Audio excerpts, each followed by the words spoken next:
नजर नहीं आए, लेकिन चांद के गिर्द घूमने वाली सैटेलाइट जो मुसलसल हमें चांद की फोटोज भेजती है उसमें काफी कुछ देखा जा चुका है। एलियन रिसर्चर स्कॉट सी वेरिंग का मानना है कि नासा की तरफ से पब्लिश की जाने वाली चांद की फोटोज में ऐसे कई स्पॉट्स देखे गए हैं जहां अंडरग्राउंड एलियंस के होने का खदशा है। उन्होंने नासा की तरफ से पब्लिश की जाने वाली फोटोज में चांद पर एक ऐसे स्पॉट की निशानदेही की जिसमें एक अजीबो गरीब किस्म की बिल्डिंग नजर आ रही थी। स्कॉट का मानना है कि ये चीज चांद पर दिखने वाली बाकी तमाम चीजों से काफी ज्यादा मुख्तलिफ है और ये किसी भी तरह से नॉर्मल नहीं लगती।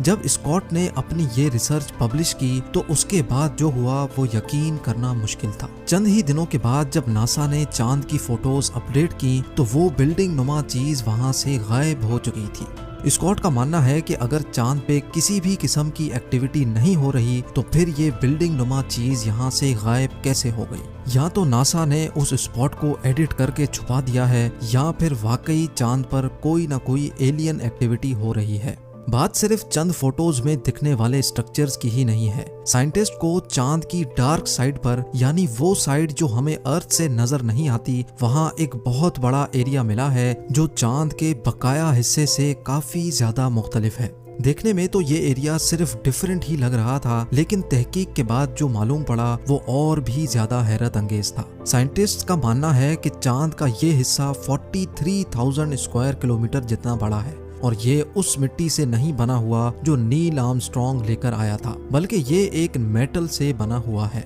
साइंसदानों का तो मानना है कि करीब 400 अरब साल पहले कोई बहुत ही बड़ा एस्ट्रॉइड चांद से टकराया था जिसकी वजह से ये मेटल चांद पर ही रह गया है। लेकिन कई रिसर्चर्स इस बात को नहीं मानते क्योंकि अगर इतना बड़ा एस्ट्रॉइड चांद से टकराता तो चांद 2 टुकड़ों में टूट चुका होता।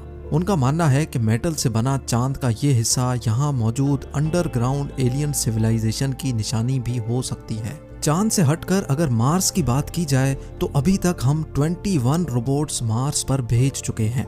मार्स, जिसको रेड प्लेनेट भी कहा जाता है, वो जमीन से करीब 40 करोड़ किलोमीटर दूर है, लेकिन सूरज के गिर्द चक्कर काटने के दौरान हर 2 सालों के बाद एक दिन ऐसा भी आता है जब